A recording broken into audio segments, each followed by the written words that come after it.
Hello and welcome to another GT Sport video. Today we're driving on the Laguna Seca circuit, which is one of my favorite circuits, but as I discover right at the start, it's not really one of my quickest apparently. We will be starting in P13, which proves exactly that.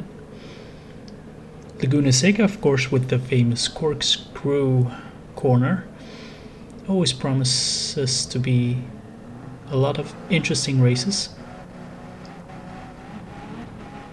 So let's just dive right into it and start the first race.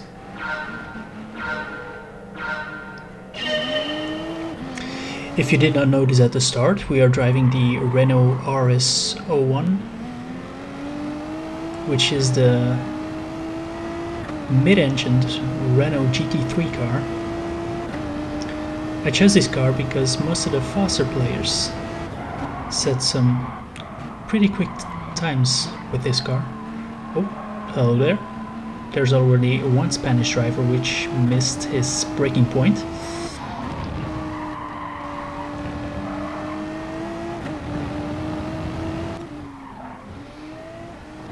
So not very much happening in the first lap here.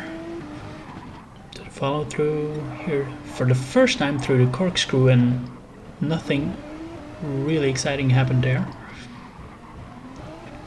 So here we are into the second lap, and as you can see, we're slowly approaching the group of cars in front of us, and the Spanish driver in front of us is getting a penalty here. But so far nothing really interesting is happening. So immediately go to the third lap, and here where it gets really interesting. So the Spanish driver serves his penalty, so we gain one position there.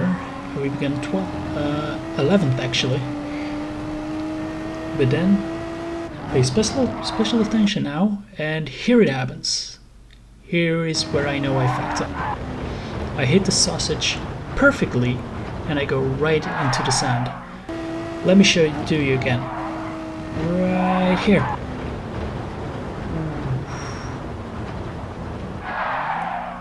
That's perfection right there. So because of our display of purely incompetence, we're now down to P17 actually. So better be careful through this corkscrew right there, because the tires are still dirty.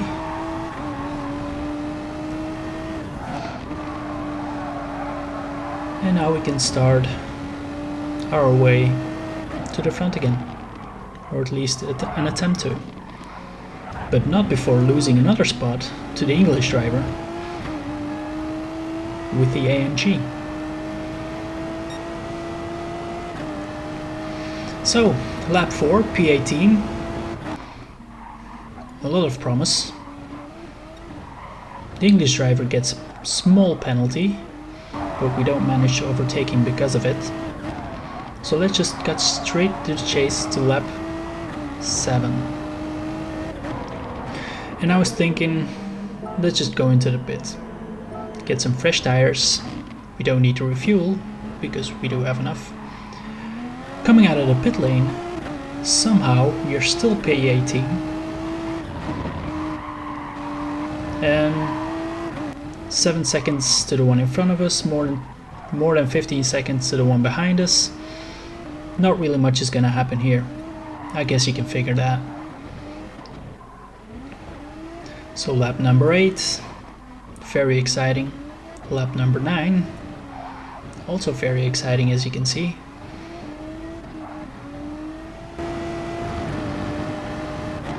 So here we get through the corkscrew at lap 9.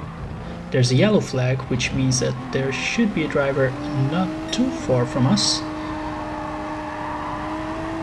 And if you see on the left side of the screen, it's a Slovakian driver, which just dropped down to 15 seconds ahead of us to about 5. He screwed up this corner as well, which leads us to overtake him. So we're up one spot. How about that? Silver linings, people, silver linings. So here we go into lap 10.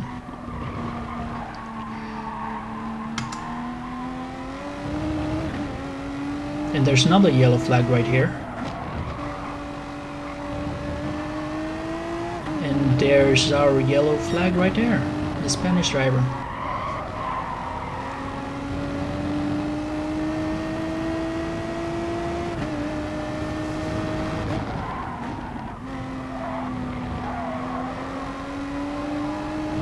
So he still has a little bit of dirty tires, which makes sure we can gain some ground on him.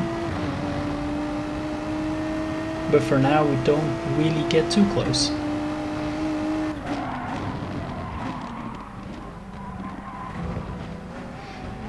Careful through the corkscrew, as that corner can really be treacherous.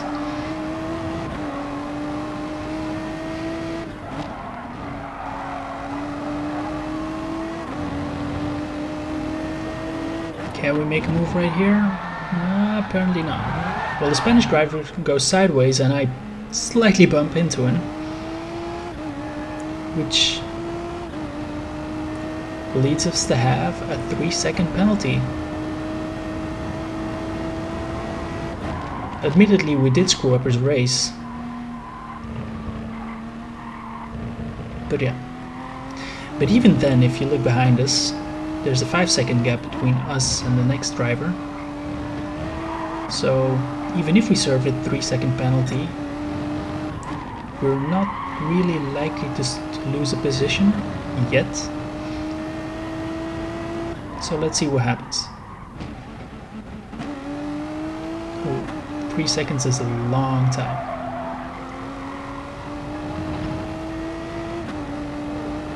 But okay, we're still in P16. Anything can happen basically. But nothing's really happening here, so let's just go straight to the final lap. Nothing really happens anymore. Still P16. And we finish the race.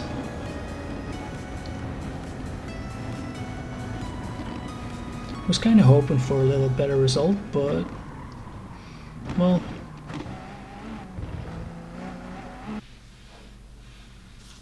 considering we hit that sausage beautifully,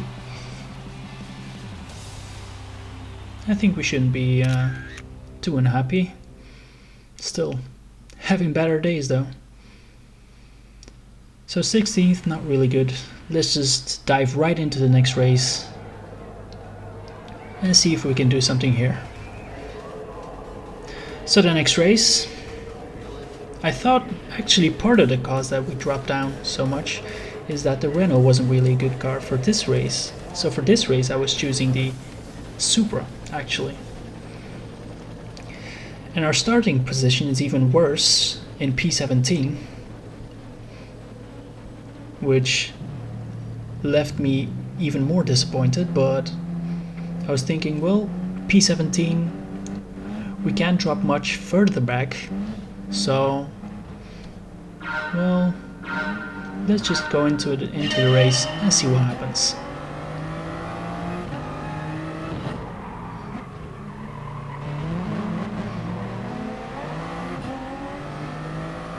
So not really much happening here.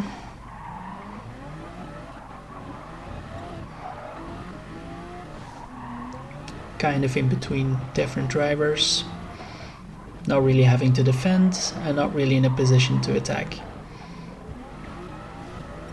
So first few laps aren't really interesting.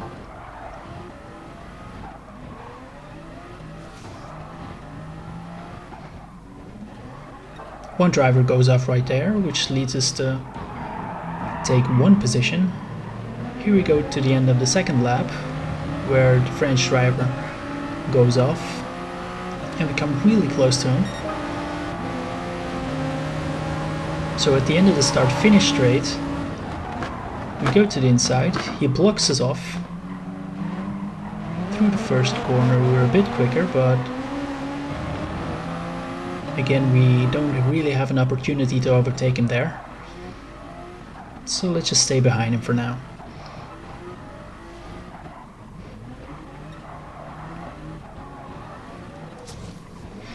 And there we are at the end of lap 3. So in lap 4 we get really close to the French driver. At the side you can see a Dutch driver going off. So we gain another position. Now in P14. And we haven't really done anything yet. So at this corner we overtake the French driver once. But he managed to take the cutback and overtake us again.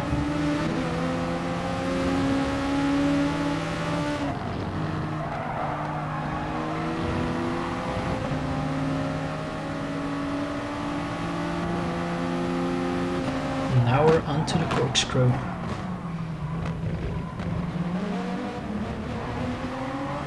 But at the same time I'm still having to defend against the British driver behind us.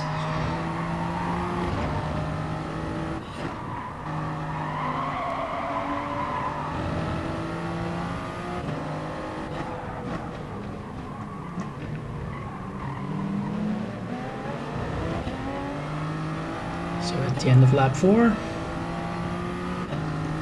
look who we have here. British driver is overtaking us, and if you pay close attention, it pushes us a little wide.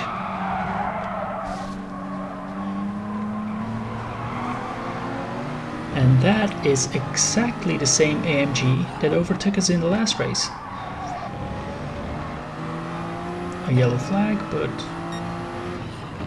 must have been already gone by the time we got here. The French driver goes off because as last race he took the sausage perfectly.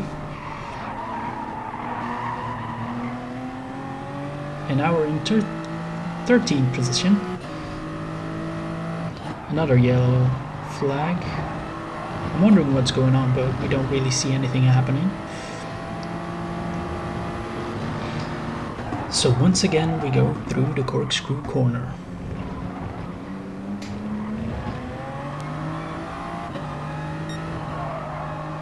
We're not really having to defend against the Spanish driver behind us. And the British driver with the AMG is still in front of us. And for some reason I decide that taking a pit stop is the wisest decision. But yet again, maybe some fresh rubber will give us an advantage. Coming out of the pit lane, we are P19, and we are behind this Italian driver,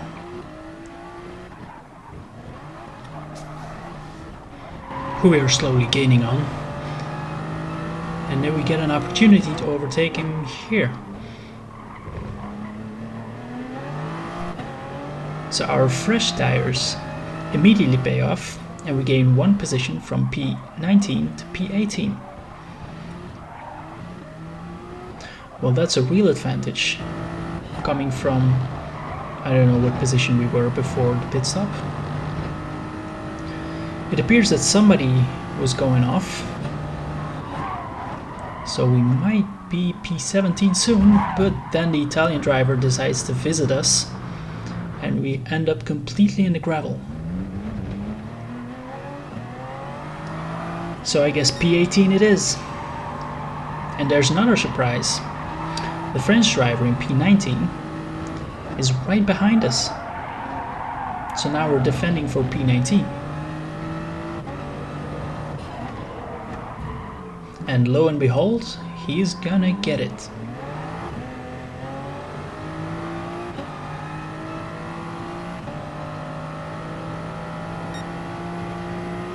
So wouldn't you say our beautiful pit stop strategy has already paid off quite a bit? Here we get up on the inside of the French driver, but don't really get through.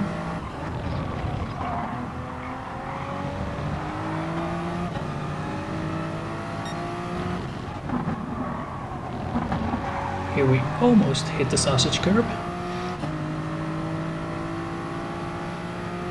But luckily we have learned from last time that that wasn't really a good idea, so I'm glad I remembered it in time. So at this corner, the French guy just seems to have a desire to go into the sand, which gives us the opportunity to take P18. There's another yellow flag here at the corkscrew, but I don't really see much happening here.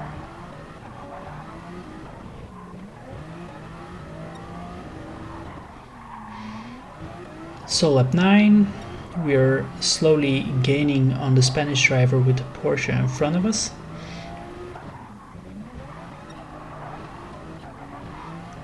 But we do need a complete lap to gain enough terrain so we can overtake him, which we do right here in lap 10.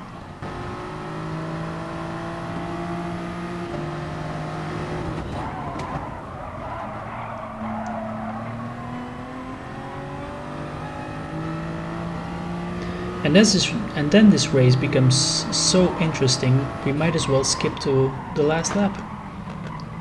By this time we have caught up to the group in front,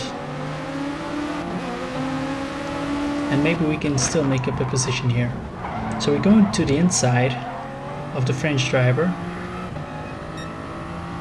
but we do receive a 2-second penalty, and we almost hit the sausage curb just right so we go off, but fortunately we don't. I guess the universe giveth, the universe taketh away.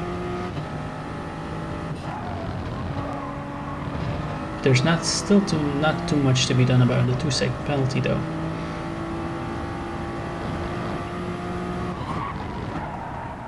But it's the last lap, and seeing as we're a little too far behind the next driver to be able to make a move,